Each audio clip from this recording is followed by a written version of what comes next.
And hello, everybody!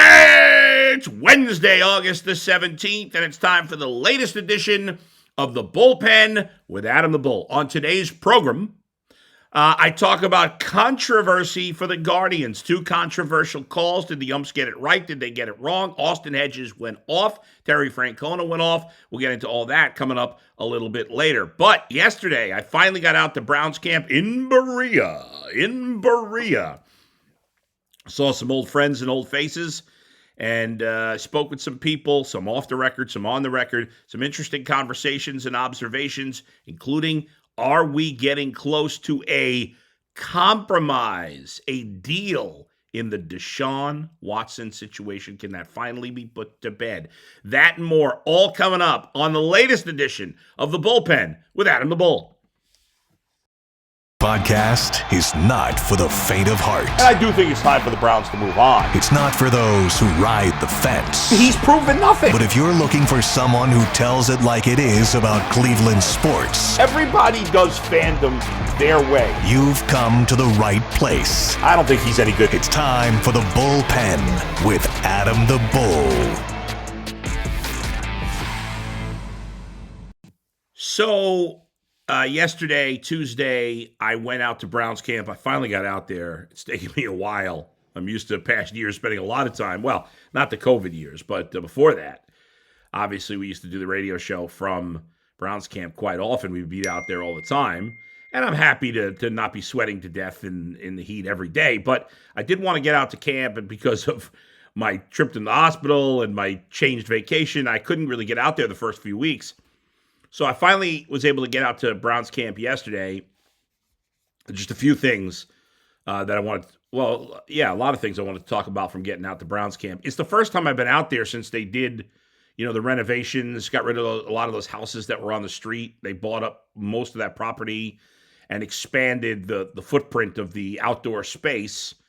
Did a great job. It looks really good. It's a much nicer setup. It's just for them and having the space to do some of these things and some of these special areas for VIP fans and media. It's a little easier. I do feel bad for the rank and file fan that gets in there because you're a little further off from the action. It's kind of hard to see, but overall it's a good job. They needed more room, and they're still working on other things. So overall, good job by the Browns on that. Shout out to my man Dan Murphy, who I've obviously known for a while. He's one of the guys who runs things for the Browns in terms of PR and media and stuff like that. And a shout out to him for getting me in there because I didn't, since I'm not going regularly, I called him up. I texted him. He got me in. No problem. And so I got to meet. It was cool. I met a lot of fans yesterday. Obviously I've met a ton of fans in the 11 years I've been living in Cleveland. In fact, tomorrow is the 11th anniversary of moving to Cleveland. It was actually this 11 years ago today that I left New Jersey, and we were supposed to get to Cleveland 11 years ago on this day, the 17th, but we got going late, and it was some traffic, and we ended up spending the night in Youngstown. I couldn't do the last hour and change of the drive. I was just too tired. I think it was midnight by the time we got to Youngstown. So we spent 11 years ago this night in Youngstown. Believe it or not, I always talk about how much I hate chain pizza. I ate Pizza Hut because that was the only thing open in wherever we stayed. I don't know if we were in Youngstown proper. I can't remember. But wherever we stayed, somewhere near Youngstown, it was the only thing. It was the only food by the time we got there. So I ate Pizza Hut at midnight 11 years ago today. And then, of course, we got to Cleveland the next day, to Lakewood, and the rest is history. But I met some fans I hadn't met before. Some I had met before, but a lot of fans that I had not met before. I was really excited that people were enjoying the podcast and the new TV show. A few people did say to me, they missed me on the radio show. I appreciate that. I thank you for that. I do miss the guys. I didn't see Dustin yesterday because he was off, but I saw Jonathan. I saw Keith for the first time since I left, and so it was good to see the guys. I missed the guys, but I'm not bashful. I'm not missing doing 5 hours on the radio. I love doing my 2-hour TV show and my 30 some odd minute podcast. And the 5 hours is unnecessary, but I do miss the guys. And so met some great fans, took some pictures with people, had some nice conversations, spoke with some media members I hadn't seen in a while. And it was good to see Aditi in person for the first time in a couple of weeks. We chatted for a while, met her son for the first time. Nice kid. Good kid, Nico. He was so excited. He got one of the Browns staff gave him a pair of Amari Cooper's gloves that didn't fit him right. And so he got him. It was really cool. He's a good kid. Anyway, but after having a bunch of conversations there, a couple of people said to me that they expect a Deshaun Watson settlement to happen imminently. In fact, 2 people I spoke to said they thought it would happen yesterday. Now, obviously it didn't happen, but they both heard from apparently different sources. I don't know who their sources are, but these are both highly reliable people that I spoke with. Both saying, yeah, they heard that the league and Deshaun Watson are getting close to a settlement. Now, it's always possible that maybe one side is saying that to try to pressure the other side. I don't know. But there does seem to be some buzz growing for a potential settlement here soon. And I would assume, I think it's safe to assume, that if there is a settlement, Deshaun Watson will play at some time this season. Why would Watson agree to a settlement if it, at this point, I think the Browns and Watson and his camp would take anything less than a season. And when I say that, I mean 12 games or less. So if it ends up being 8, 10, 12 at this point, I think we'd all sign for it. I think we just want it decided.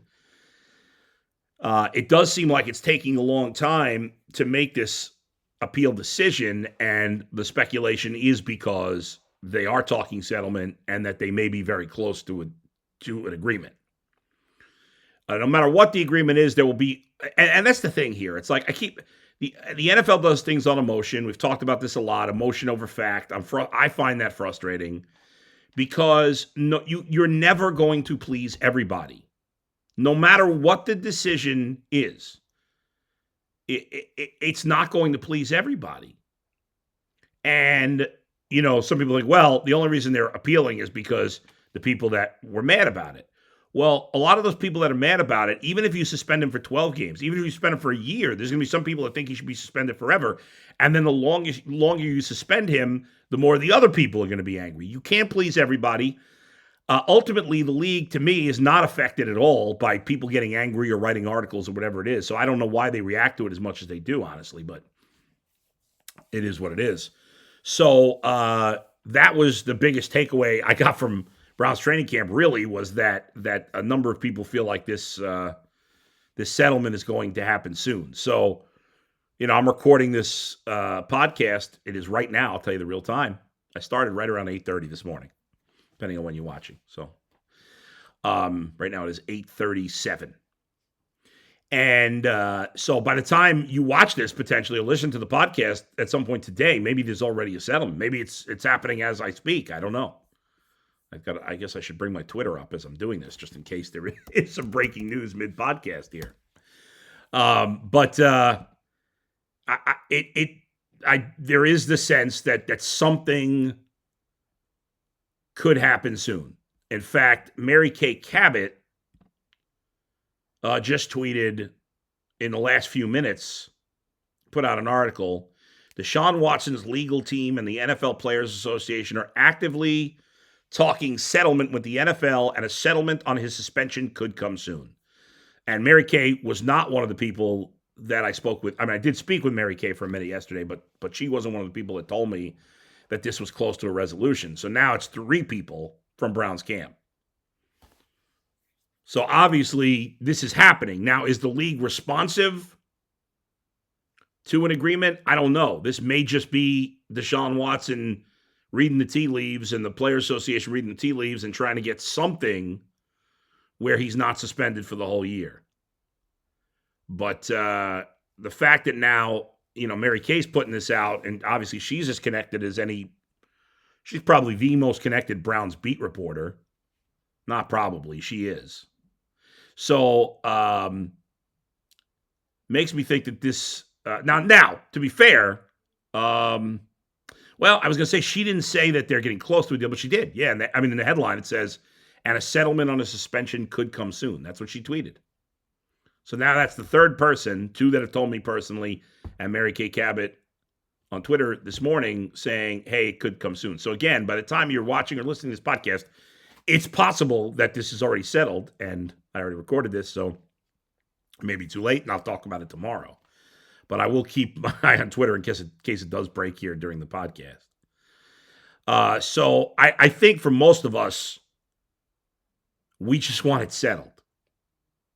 And 2 months ago, we were like, 12-game suspension would have felt like a loss. And now 12-game suspension feels like a win. At 12 or less, anything, 12 or less, whether it's 8, 10, 12, I don't know why I keep saying even numbers. Everybody says even numbers, 9, 11, 13, I don't know. It's going to feel like a win if he does get to play at some point this year. If you can have whoever it is, whether it's Jacoby Brissett or eventually Jimmy Garoppolo. Although I did hear some things about Jimmy Garoppolo yesterday, that he's not the best guy and has a hard time reading defenses. That was not good to hear. So whatever they decide to do, whatever quarterback ends up being the quarterback before Deshaun Watson comes back, if he comes back, if there is a settlement, and he does play at some point this year, the question is, can the other quarterback keep the Browns afloat? Because you can't expect them to be dominant. They're not going to. Jacoby Brissett's not carrying the Browns, but can he play well enough? Can he avoid the mistakes? Can the team carry him enough to keep the team afloat till the top 10 quarterback comes back? That's the big question. All right, I'm going to take a quick break. When we come back, I've got some more observations from Browns camp yesterday, and I got to get to the Guardians, who lost their second straight to the Tigers in controversial fashion last night at Progressive. That's all coming up. First, I want to talk to you about Built Bar. If you haven't tried Built Bar Puffs yet, you're depriving yourself of something great. There's a new flavor.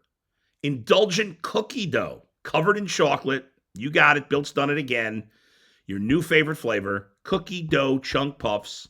Light, chewy texture, real cookie dough chunks. All the joys of eating cookie dough without the hassle of making it. Run to Built.com to snag a box for you and your family. It'll be the perfect treat. Or hide them and just keep them to yourself. Be selfish like that. We all got to do that sometimes. I love to do it.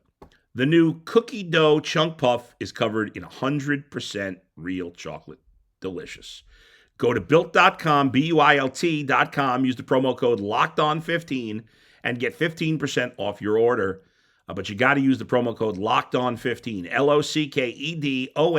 LOCKEDON15 at Built.com. So,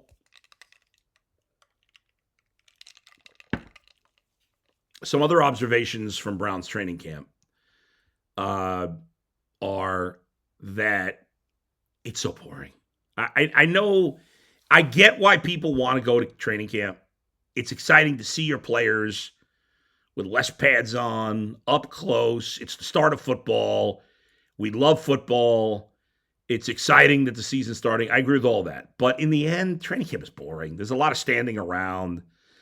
And people get so excited. Fans, media get so excited when there's like a good play in practice. And my thought is like, oh, God, who cares? Like Anthony Schwartz, there was a nice throw from, I think it was from Brissett to Anthony Schwartz. And Anthony Schwartz made a nice catch kind of right by where I was on the looking from a quarterback's perspective on the right side in the front of the end zone. He made a nice like over the shoulder catch and kind of fell in the end zone for a touchdown. Everybody's going crazy. And I'm like, well, we've seen Anthony Schwartz drop the ball 1,000 times. I don't care what he does in practice. He knows he's not taking a huge hit. The quarterback knows he's not taking a hit, period. It baffles me And I get it from fans because you see an exciting play, okay. But it baffles me when media members who should know better get excited about these things. This is practice. You know, sometimes I say it's meaningless. It's not meaningless. Practice is meaningful. Preseason games are meaningful. They have value to the team. They have value to the players. What they are not is proof of anything that's going to happen during the season. An indication of something to come. You can't, and especially when it's such a small sample size, I'm getting worked up about 5 Deshaun Watson passes or 1 catch by Anthony Schwartz in a practice, not against another team, not even a preseason game. As Allen Iverson would say, we're talking about practice. And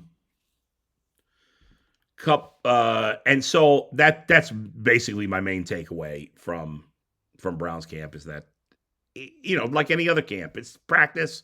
You have to take it with a grain of salt. Somebody said to me yesterday, one of the other media members said to me, I don't think the Browns are as good as everybody thinks they are. And I know this person is basing it on practice and a preseason game, because what else are you basing it on? Because I know this person thought they were good, 2 months ago. I don't know. I'm not going to say who it is, because I don't want to throw a person under the bus, but it's just silly. It's silly. And the only thing that should factor into your opinion on a team based on camp or the preseason is an injury. That's it. Obviously, Nick Harris getting hurt in the preseason game, and now you're probably starting Ethan Pocic. I still haven't clarified the pronunciation of his name. At center, okay, Pocic was a high draft pick. He's been a bust in the league, but he started a lot. He started a lot more than Nick Harris. But Nick Harris had the upside. You really like what you've seen from him when he has played. That's a downgrade. That's a way you can say, okay, well, the Browns have an issue here. That's fair. But if it's something, I might even give you if it's something that's been a continuous problem in the past. Like if you're worried about Anthony Schwartz because he couldn't catch the ball last year and he starts the preseason dropping 2 passes, okay, I could buy that to some degree. However, to be fair to Anthony Schwartz, he only played 1 year. He didn't play a ton, and he's working his ass off in the off season, and maybe he is going to be better catching the ball, and maybe he was nervous for that first game. I don't know. I just don't want to read too much into it. I agree with what G. Bush said on the show yesterday on the Ultimate Cleveland Sports Show. I don't think Anthony Schwartz is a natural football player. I think he made a great point with that. And I'm not sold on Anthony Schwartz, but I'm not, if I had some hope for him before the season, I'm not going to completely give up that hope based on 2 drops in the preseason. Just like I'm not going to get excited that he made a really nice catch in practice yesterday, because none of those things are that meaningful. And when you're talking about such small sample sizes, I could be ripping Josh Rosen for throwing a pick 6 yesterday, but I kind of expected that from him. He's not a good football player, even though I did think he was going to be very good coming out of college. I certainly dropped the ball on that one. By the way, one other thing from Browns camp yesterday. If you have been to Browns camp at all, I don't know if they do this every day. Certainly, if you were there yesterday, you can understand what I'm saying. There's one 10-minute segment of time where they played fake crowd noise. I think my ears are still ringing from that yesterday. That was awful. I understand why they do it, but I wish I hadn't been there for it. That was anybody that was out of training camp yesterday, and assuming they've done it other days, I assume, knows what I'm talking about. Man, my ears were stinging. That was, at first they put it on and it wasn't that loud. And I'm like, well, what's the point of this? It's not very loud. And then I be careful what you wish for, because then they put it so loud that my ears were killing me. I think I'm starting to recover from that. All right, another quick break, and we come back. I'll spend the rest of the show talking about the controversy at Progressive Field yesterday. That's coming up next in the bullpen with Adam the Bull. Folks, got to talk to you about BetOnline. BetOnline.net is the fastest and easiest way to check in on all your betting needs. Find all your favorite sports and events at the #1 online source for odds, lines, and games. Find reviews and news of every league, including Major League Baseball, the NFL, the NBA, the NHL, combat sports, esports, and even golf. BetOnline continues to be the top online resource for all your sports wagering information, from live in-game betting, scores, and podcasts. They've got you covered. Head to BetOnline today or use your mobile device to learn more. BetOnline, where the game starts. Yes, it does. My dog has been laying at my feet for this whole podcast. I think he just went behind me. Let me look. Oh, yeah. I can't put the camera. Can I put the? Yeah, he's a little. He was laying to my. I'm pointing. It looks like I'm pointing to the right, but he's laying to my left. And he was laying there, and now he had to get up. Maybe he wants to be on camera. I don't know. Now he's gone right behind me, and he's laying now underneath my chair. So he's hanging out. I think he's enjoying. Maybe he's not. Maybe I was too loud, so which is why he had to move behind me. All right. I apologize for scratching my nose. I got an itch in my nose. I need a tissue, to be honest. It's a little gross, so we'll move on. All right. Controversy last night in the Guardians game. They lose to the Tigers 4-3. It's their second straight loss. White Sox have won 5 in a row. Twins have won 2 in a row. So the Guardians' lead in the Central is down to a game. They are tied with Minnesota in the loss column, but a game lead because they've played 2 more games than the Twins, and they have 1 game in the loss column and 1 game overall against the White Sox. Last night, a couple of controversial calls. Number 1, excuse me. Jeez. All right. Number 1, in the first inning, it was actually 2 outs, nobody on in the first inning, and Javi Baez gets on base. I think he walked. Now I got to double check that, but he gets on base. He steals second. Was it a walk? Yeah, he did walk, and then he stole second, and so now it's runner on second, 2 outs. For those who didn't see it, and go look at the highlight too. But so Harold Castro's up now. He hits a ground ball back up the middle. Looks like it's going to be a routine play for Rosario or Jimenez. And the ball, not Rosario, for, oh my God. I'm just trying to blank on everybody. It was, who the hell was playing short last night? Now I can't remember. Oh, Tyler Freeman. Jeez. The hell's the matter with me? I forgot Rosario was DHing yesterday. So the ball's going up the middle. It looks like it's going to be a routine play for Tyler Freeman. And it hits off the bag. And so he's running up the middle. It goes back towards the shortstop. He makes a really good play to grab it. Makes a great throw to the plate as Baez is trying to score from second. And they throw him out. Now, a few years ago, of course, they made a rule where the catcher cannot block home plate until he has the ball. So you got to give a path to the runner to score. Now, I don't like this rule. I understand why they did it. Because there were some catchers getting bowled over. We had a couple of big injuries, including Buster Posey. And I think they overreacted. Because we've had runners running into catchers for years, and it's not like there's been an epidemic of catchers getting hurt. But okay, they changed the rule. And for the most part, the rule hasn't been a huge factor. Guys have not running guys over. They're getting their path to the plate. And it hasn't been a big deal. Now, the rule is a little confusing because if you read the rule, and Austin Hedges went off about this after the game.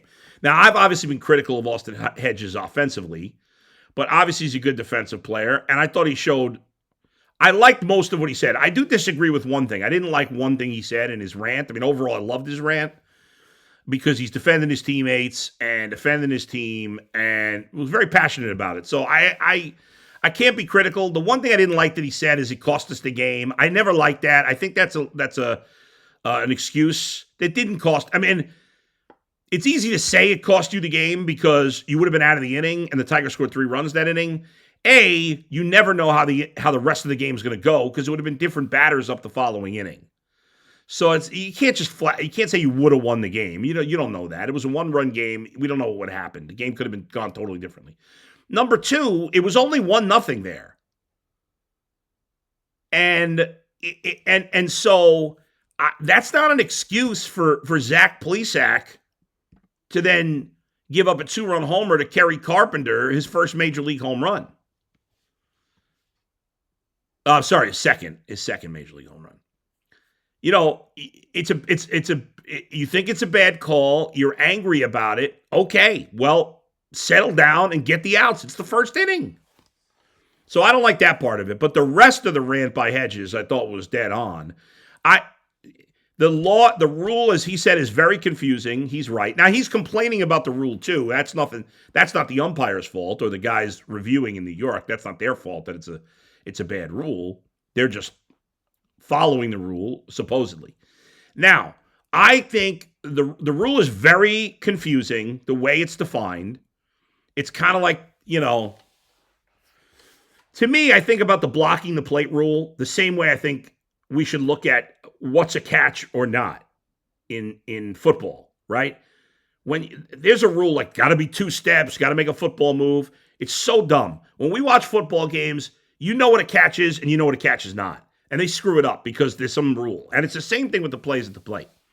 You know when a guy's really blocking the plate and giving no chance to the runner, and you know when he's not. And to me, this one, listen, it's close, but ultimately, I believe that Baez had a path to the plate. And I think the key to me, why I think it was a bad call ultimately, is Hedges, he had a foot in the baseline, but a foot's not blocking the plate. He didn't put the leg down until he caught the ball. And that's the key. If you look at the rule, it says you can't block the plate unless you have the ball. And it wasn't that close. They had him by a mile. And Hedges, I watched it over 4 or 5 times. The leg starts going down as he's about to catch the ball. And it's almost simultaneously that his knee hits the ground, the leg hits the ground as he caught the ball. I think it's a terrible overturn by New York. I'm totally with Hedges there.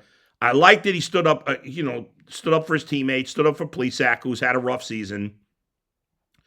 And his teammates love what he said. Again, my own personal opinion, I don't like saying, I think if he would have not said, it cost us the game, I think that part is lame, but I don't want to kill him for it because I love that he stood up for his teammates and showed fight. We want our players to feel like they're fighting. They're as angry as we are, right?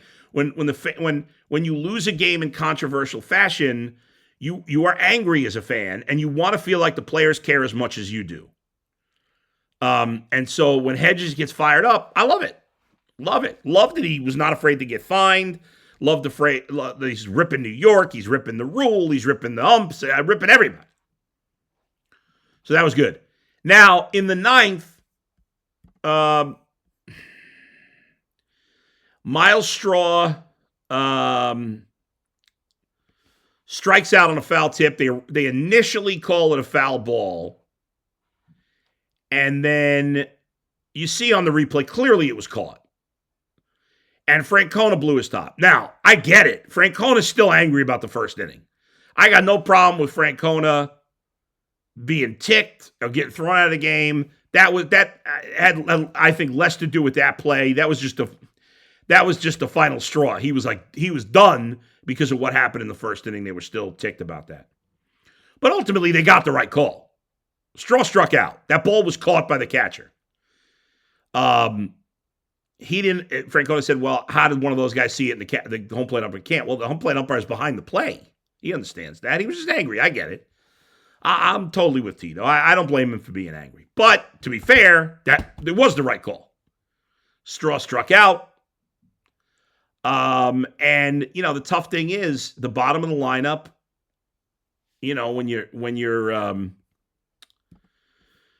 When you're in the 9th inning, and you got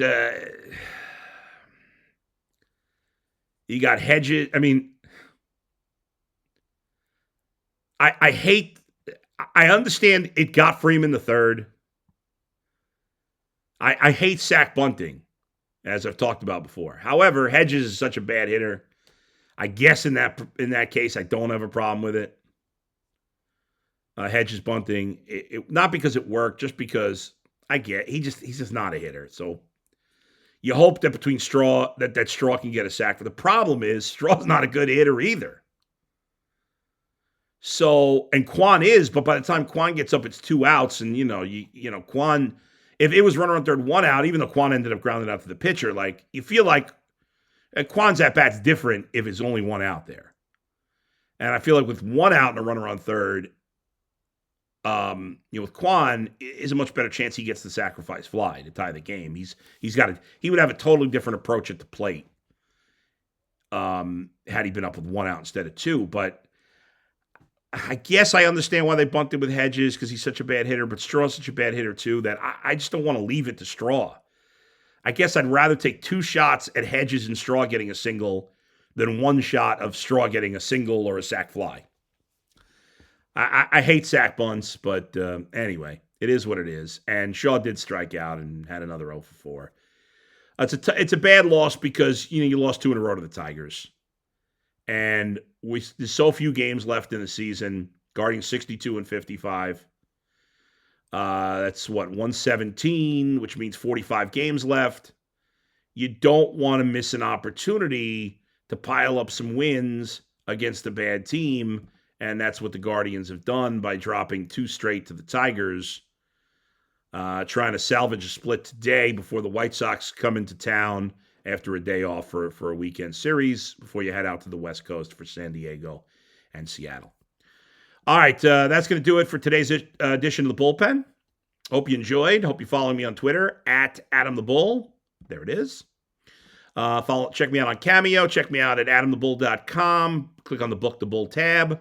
And please always watch the Ultimate Cleveland Sports Show, streaming live on YouTube weekdays 11 to 1. And check out the Locked On Browns podcast with G. Bush. I'll talk to you tomorrow. Where else but right here in the bullpen with Adam the Bull.